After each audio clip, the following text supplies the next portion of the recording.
Nkosi yamakhosi, Nkosi yabasizwe makhokho. Sekwande njani? Hayi sekusebenzekile gogo, solo ngihambe ngiyalifaka livesi baphenduka abantu benkosi. Ngiyabonga mntanami. Hey, hayi gogo ngisaqhubekela eBhili makhokho.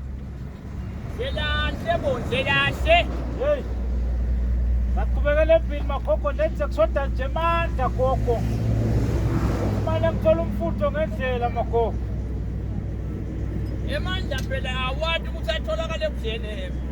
Yebo phela makhokho ngako ngithi angenzela kuwe ngoba seluthe lihambo lena gogo kabe kumathi. Emabhoda wekho lale ekhaya Manje emadlazini. kunabo bishop bomengameli bo athi gogo dibambana kungumgito gogo.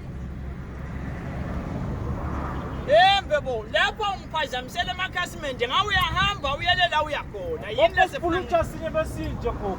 Hawu yenkulunkulu wami kahle bo kahle kahle. Ibhizinisi lethu kwelete tayo le wena ngawe Gogo uyahamba le. kweshumi gogo kuyakhishwa ina kuyihambisa endleleni. Yebo. Ulambe bona labangani bakho lihamba kubo. Hayi kimi la utongicala. Gogo nathi busiso ngeke ube nato na gogo. Awungamane ngibethe bo. Hawu sala le business yakho. Ilamba nje ngunamaketana. Sala.